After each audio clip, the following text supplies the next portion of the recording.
Welcome back to Read Your Comics. Today I am continuing to look at Knightfall. If you saw my first video on this storyline, I just covered the Vengeance of Bane one-shot and the Azrael miniseries that were kind of like preludes that lead into this storyline. As I looked through them, other than the Bane issue, I didn't really feel the Azrael story was overly necessary, but I read it for this read-through, so I'm going to cover it. I originally recorded like a big long video for this storyline, and I decided to just break it into chunks to make it easier for viewing pleasure. Just ignore any kind of weird edit as I jump back into this.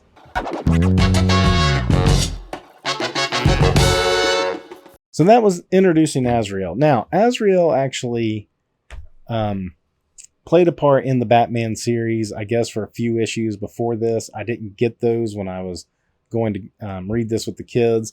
I never had them to begin with anyway, because when I jumped on this story, I think it was already on like part 3 or something, and I was like, oh, this is the story. And everybody knew that it was leading to Batman breaking his back. Superman had just died and was getting ready to come back, and this was the big Batman story. So like, I remember as a kid, like, you just knew, like, it was known. They were building up to Batman getting his back broken, and or being broken, I guess. I don't remember how it was solicited. You just knew it was happening. So you went ahead and jumped on the series. I would eventually, within like the first few weeks, I was able to pick up like this issue, which I consider to be part 1, even though it's not really labeled part 1. This is labeled part 1. But this is the Arkham Breakout story.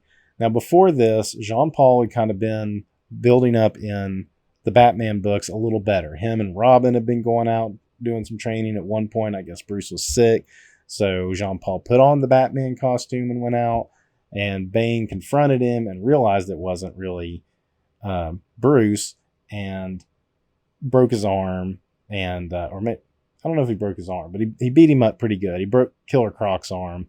I thought about trying to get those to read with the kids, but we were already kind of starting behind, and I was just like, you know what? I didn't read those when I was a kid. I'm just going to jump in and see how they react to it. So, but we did get to start with this issue. And this is the bust out of Arkham issue. Now, most of the series has some pretty awesome Kelly Jones covers. A couple of Sam Keith ones mixed in there and some Kevich. If nothing else about this storyline, the covers are awesome. They are awesome. And you cannot beat these Kelly Jones covers. And I'll admit, as we go on along here, even as a kid, I stopped shortly after this Knightfall story when it was Night Quest and Night's End. I didn't stick on to it, but I see those covers now, and I'm always like, I want to go get those with this set, if for nothing else, because they have awesome Kelly Jones covers. So as I go through these, enjoy the Kelly Jones covers because they are truly awesome. The interiors are sometimes hit and miss. We get a lot of Jim Aparo.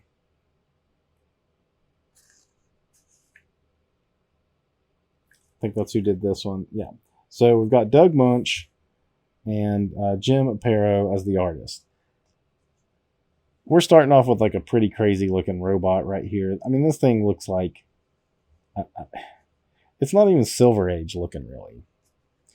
So I know a lot of people love Jim Aparo, and there's some issues in this that he does that I do like and appreciate more. This one's kind of weak. I feel like the layouts in it are kind of weak. This robot is like a rinky-dink. This looks like the robot, if you ever look at like a 1980, like mid-1980s Sears wish book catalog, there was this popular robot toy you could buy. It was really just a remote control thing and had some like arm movement. You could hold a tray and like, bring you a drink or something. This is what this robot looks like. Just not super, not designed well for this 1993 comic. Starts out with Bane breaking into a like armament. Look at his mask right there. It looks flat. Like there's no like shape of the face. It is just flat. A lot of Bullock. Bullock decided not to wear his yellow coat in this one. So here they are. They're planning the Gotham. They're planning the Arkham Asylum breakout. So the plan is pretty simple. Release all of the inmates of Arkham. Let them go crazy and let Batman wear himself out, stopping them, and then confront him. Pretty good plan. The concept of this storyline was really good. I think they draw it out a little long, but the concept is still really good. And it still holds up today, I think. And, they did Batman Rises with Bane, kind of doing something like this, but not exactly. They could have done more of that, like, release Arkham Asylum storyline. You could condense it all into a 2-hour movie. Anyway, so here we have Robin cutting Jean Paul's hair. And he does it with his gloves on. He does it in costume. So he's just hanging out. He's hanging out with him, cutting his hair. It's in costume while doing it, which I find funny. I find that pretty funny. And through most of this, you're going to see Bane kind of doing this kind of stuff, like just hanging out and plotting.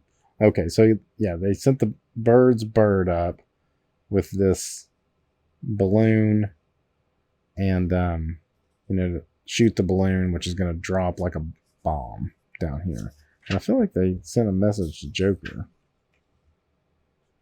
Well, they're talking about Joker. They want to release the Joker first and have him release everybody else and just cause the chaos. And they determine that he's the loose cannon, but he's also the one that'll kind of, really get things done.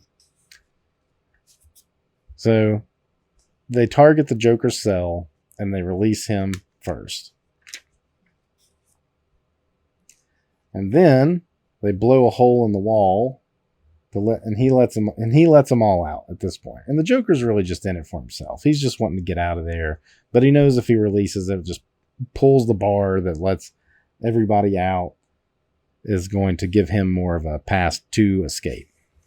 But he doesn't really go escape right away. He goes to the warden. Notice that Robin right here is wearing the Death of Superman armband, and that armband came in the bag, the black bag with the blood dripping S. You got an armband like that. Anyway, so still hanging out with Jean Paul. Gave him a nice haircut. He's doing push-ups and working out. Batman was doing something, and they kind of explained that Batman was feeling ill. And also something to consider in this isn't too far removed from Jason Todd getting killed. So that's still something that plays a big part through the series of like Batman. He's taken on Tim, and it's really only been, Tim's only been around for like maybe a year and a half in the comics. But he's very hesitant to take Tim out to do things, which is partly why I guess he kind of recruited Jean Paul to be on the team. Batman's going to Arkham. The Joker's set up some kind of weird thing here where I guess he's tied up. Oh, I see. It's like around his neck, some kind of cord that's connected to the shotgun. So if he moves his neck, it'll pull the trigger on the gun.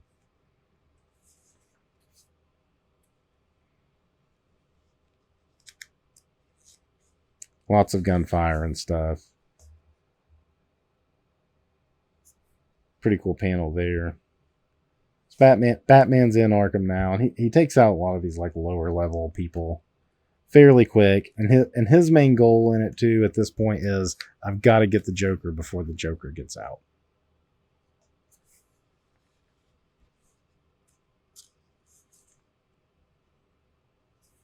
But they all get out.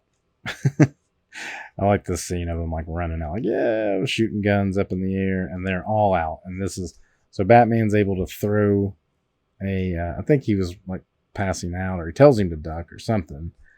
And he throws it, which snaps the rope, and he's able to save him. But now, he's not the warden. He's like the head psychiatrist or something. His name might even be Arkham. Jeremiah Arkham, maybe.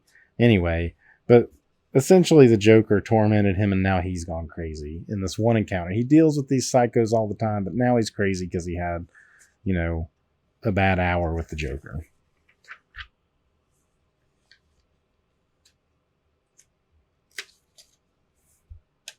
And now Batman realizes everybody from Arkham is out, and he knows that it's going to be a time getting them together. Got this Batman symbol here. That's going to be the big thing going forward in these next issues. All right. This is the official part 1 of Knightfall. Another cool Kelly Jones cover. We've got the Mad Hatter, and I don't remember who this is off the top of my head. The Mad Hatter goes and I don't know. What's he doing here? Getting this monkey? This is a cool scene right here of like they're looking over the screen of all the escaped villains. This Amy Gadola is going to be in, I think he's going to be in this issue too. Poison Ivy. They pretty much hit up all of these. Looking over it now that I've read the whole story. You got Doug Munch right there. Okay, Norm Brayfogle is the artist on this. So Norm Brayfogle is going to be on the first couple of parts of this, maybe the first 2 or 3 parts, and then he's gone, and he doesn't come back. And I wonder about that because I'm sure they were getting pretty decent royalties on these, and these were selling in high numbers. I didn't look at every issue. Like I said, I know that Batman 500 was the number 7 selling book, but almost all the parts of this were in that top 300, and they got reprints. So I'm sure the royalties were fairly high, but he leaves to go do Prime, which was somewhat creator-owned for Ultraverse. So something interesting to think about. Norm Brayfogle leaves the Batman books to go to do the Ultraverse.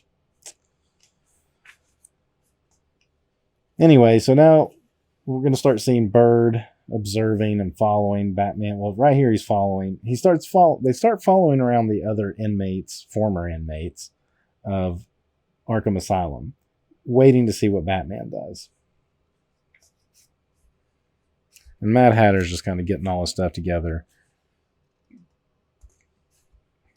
The newspapers I thought were pretty interesting too along the way. Like oil tanker grounded, electric cars clean, poor range. This is 1993. I find that kind of funny in the 30 years later context of where electric vehicles are becoming, definitely more of a mainstream thing that, probably in the next 30 years, most of the cars on the road, or at least new cars, will be electric. But at this point, it's kind of funny. This is one of the electric cars. And if you've not seen it, there was a documentary years ago on Netflix called Who Killed the Electric Car? That's pretty interesting. It's pretty interesting movie, documentary. Anyway, now that I've sidetracked for that, Bullock's always eating. Batman and Robin tracking down the Mad Hatter. That's the first one they're going after. The low-hanging fruit. And Bane just relaxing and watching. He watches with his mask on. Sometimes. And you can tell a big difference between this Brayfogle issue and the Jim Aparo issue before it. Okay, so the Mad Hatter has these other former inmates meet him in this park, and the park was related to the author of Alice in Wonderland somehow that donated this land for this park and stuff near Gotham, I guess. Anyway, one of them is this character Film Freak, and you can see he's got these earrings that are like film, whatever you call those, like, those like round things that you put film on, a spindle. I don't know. Anyway, he has those as earrings. This is a character. I know nothing about this character, Film Freak. My kids were asking me about, like, who is this guy? I've never read another story with Film Freak in it, ever. Not an earlier one, not a later one. I don't know who he is. He's disposable. Anyway, he gets all these guys to come, and they put these hats on. And the hats, he put some kind of device in them that turned them into like his mindless zombies, more or less. And he sets them off to do some other task. I think he wants to know who let them out of Arkham and why. And here's Batman looking pretty sick. I think he's maybe vomiting right there. And Robin's like, "Are you okay?" "I'm fine. Don't question me. I'm the Bat." Oh, and I think the monkey had caught the bird too and put a tracking device on it. So the Mad Hatter was kind of like, thanks for letting me out, but why? Look at that Batman.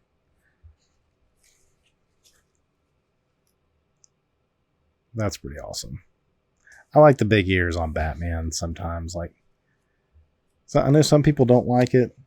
And of course, Frank Miller made the short ears really popular, but I kind of like the big tall ears. You get Bane getting pumped up on Venom. Great face on this one too, Mad Hatter.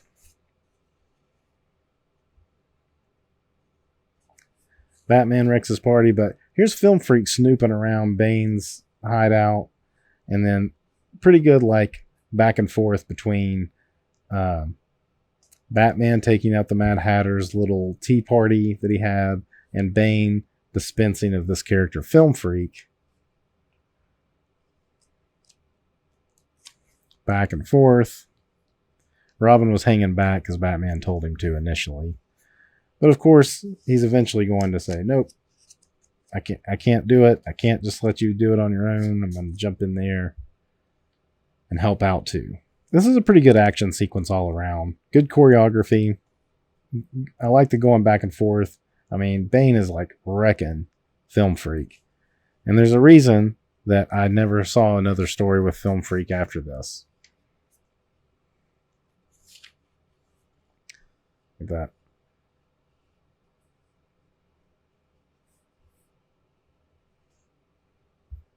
Cunked. And it is because Bane just destroys him completely. Murders him. You don't really see it here, but in the next issue, we'll get there. So they're like, that's one down. Yeah, and only the rest of the madhouse to go. Plus Bane. And they got them. They didn't get the Mad Hatter, though. The Mad Hatter actually got away. But they ended up taking out, how many? 2 down. Mad Hatter and the Film Freak. Or maybe he did. Okay, so Mad Hatter did get taken down. I'm thinking of, it's the ventriloquist that hangs around for a long time. All right, part 1 down. We're getting to part 2. Oh, this isn't part 2. Here's part 2. And this was another one, who's this guy? What's his story? This big, huge dude. And then you've got, back here, the ventriloquist. So the ventriloquist story to this starts out pretty good. Chuck Dixon back since doing The Vengeance of Bane, so now we get some Chuck Dixon. And it's worth noting, I didn't even think about pointing it out, the book goes back and forth between the Batman title and the Batman and the Detective Comics Batman. And what it actually did was they were coming out twice a month, and it was every week. They did a weekly book. And it was just like the Superman books, but instead of where Superman had 4 titles to fill out the month, Batman only had these 2 regular titles. There was Shadow of the Bat, but Shadow of the Bat did have a Knightfall tie-in that wasn't numbered that I did not include in this set, so I'm not going to cover those. Anyhow, so this is Detective Comics, but Norm Brayfogel's still going to do it. Chuck Dixon's on it. We're mostly going to go back and forth between Doug Munch and Chuck Dixon as the 2 writers on this. So here's the Return of Superman issue being advertised. So that lets you know this was, just a couple of months before the storyline started, a couple of months before that storyline started. And then they kind of ran concurrently through the rest of the summer of 1993.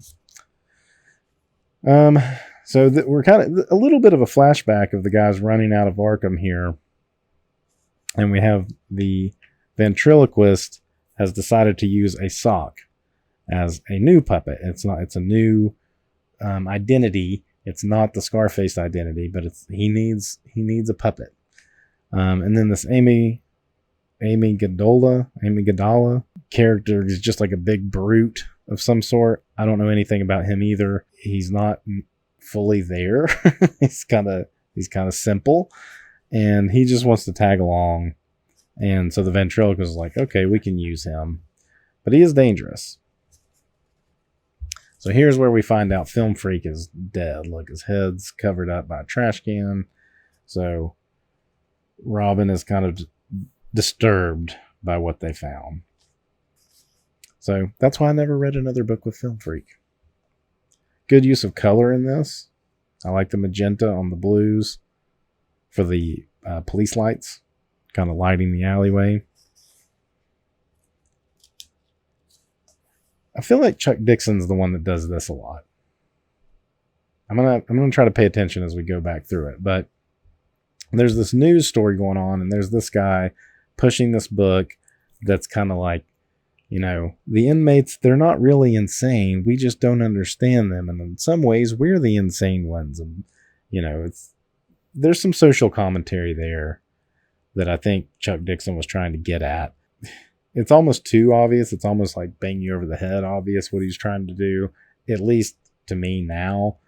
I wouldn't have picked up on it then. The kids didn't really necessarily pick up on it because they don't see that kind of stuff in the news. Anyway, this is like our ongoing thing. It seems to not really be pertinent to each issue when it happens, but eventually it, you know, comes to a head. That Norm Brayfogle cape stretches when it needs to for visual impact.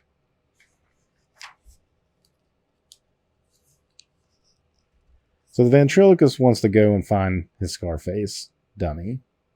So he goes into the bar and he gets laughed at. He's laughed at because he comes in with a sock puppet and they're like, haha, who are you, dork? And he unleashes Amy Gadala on this bar. And he just kind of sits back and lets his muscle do it. Pause right here for a second. I've never seen this Adam special that Steve Dillon did and Tom Pear. I want this. If anybody knows where to find one, I would like to get one. Anyway.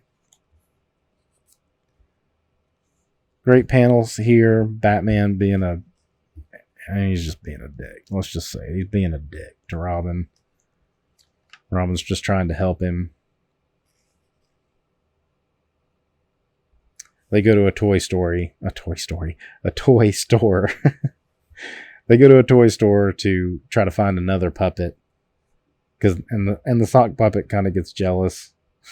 Which is kind of funny. So there is some pretty good comedy in here too. They start arguing with each other, and he's just kind of like, what is going on? But of course, Batman's tracked him down. That's a cool panel too. Man, Norm Brayfogle really rocked it. Just a simple Robin panel. He notices the bird flying around following him. Now, Batman sees the ventriloquist and thinks like, oh, here's an easy one for me to take out. I don't think he doesn't realize that Amy Gadala is with him. And look how he just grabs him. Look at the startled eyes right there. And he picks Batman up by a leg and his head and is ready to just take him out. Robin tracks down Bird. And they have a confrontation on the roof.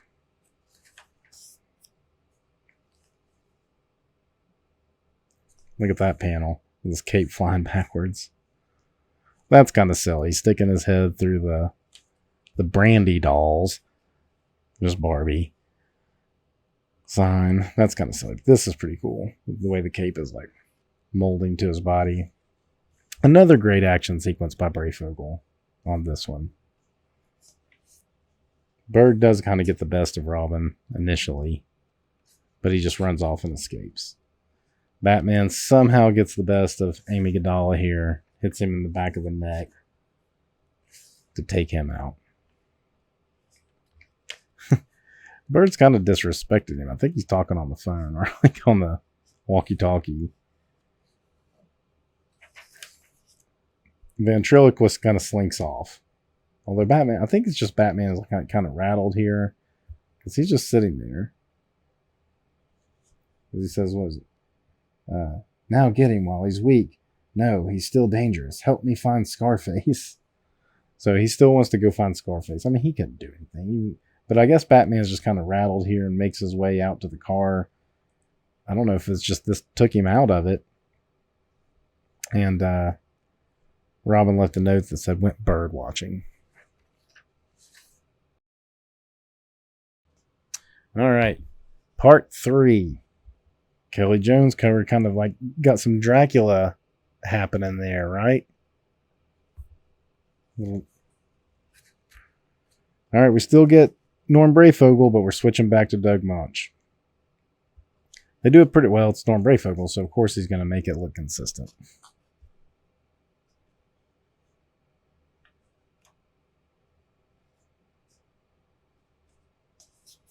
This one's the Zaz one. Okay. This is a pretty cool one. Zaz is taken like hostages at this all-girl school. And this one's pretty eerie issue. I remember this one kind of like freaking the kids out. Another good use of magentas again with the lights and stuff. I really liked that one. Love that face when they do that with Batman or any character almost, when they shadow up the face but leave the teeth and the eyes white. I always think of McFarlane doing that, but Frank Miller kind of was known for doing it. So then there's these girls, and they're like, they're scared to death, and one of them wants to be tough. It's like, there's more of us. We can take him. We can take him. Right? And all of them are too scared. She's the only one willing to even attempt it. Anyway, the security guard's been killed. They send in this one cop, and he goes in and finds the security guard, his throat slashed. Again, this is pretty brutal. Pretty brutal. And here comes the Zaz behind him. Does it to him again. That's a pretty, striking panel with all red. This is definitely blood splatter. And then where he's like marking himself. Look at that shot there too. It's kind of a zoom in. I wonder if that was a blow up. Nah, it's definitely different. Maybe. I don't know. I'm trying to tell if he just like drew this and then blew it up for down here. This seems a little more detailed. He probably just drew it twice.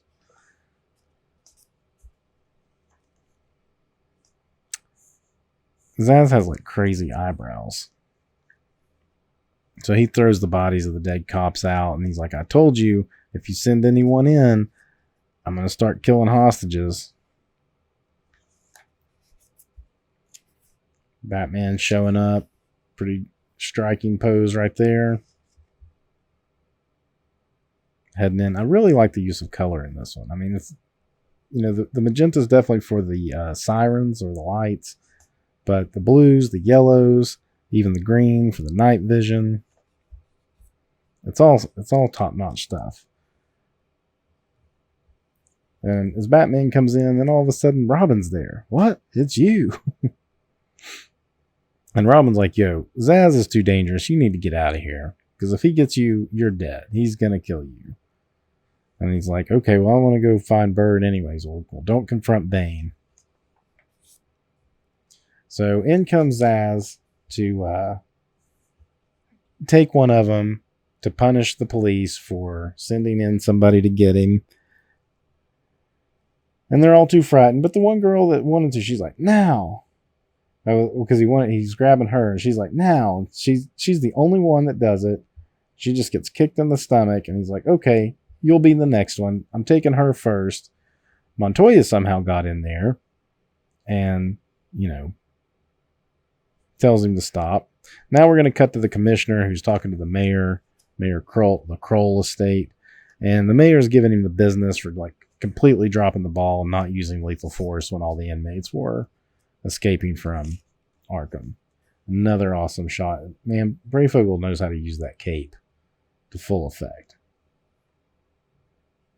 So Zaz is about to like take her.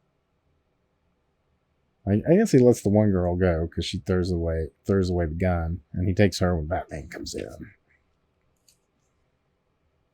His eyes are green from the night vision still. This is one of the best issues of the whole run, the whole storyline, actually. So that I will say they're doing a good job of like, there's been a couple of self-contained issues at this point. Getting a good bit of Batman. it's just kind of going on and on. But we're still in the early stages, so it was definitely, with my kids, it was definitely holding their interest. And we were reading this concurrently with the Death of Superman story, and they were excited because we'd already done the Death of Superman, and now we were doing the Return of Superman, and they were excited to do a Batman story too. But I will say the Superman story they were more into and more entertained by. I think they thought this was just a little too violent for them. But some great action panels. Man, these are great. And again, good use of colors with the indigos in the dark. And he's smashing Zaz's face in. Like, so at this point, Batman's already kind of losing his mind, and he goes, berserk and smashes Zaz's face in. Doesn't kill him though. Stops short of killing him. And Montoya is kind of like, yo, you need to settle down. Is that the girl coming in with the bat? I guess that's the girl that was like, we can take him, we can attack. And he just kind of bugs out, and Bird's kind of reporting on it like, yo, he's already feeling whipped. He looks wiped. And he does. He looks just worn out. He's got the stubble on his face and just furrowed brow, and he's already looking pretty beat.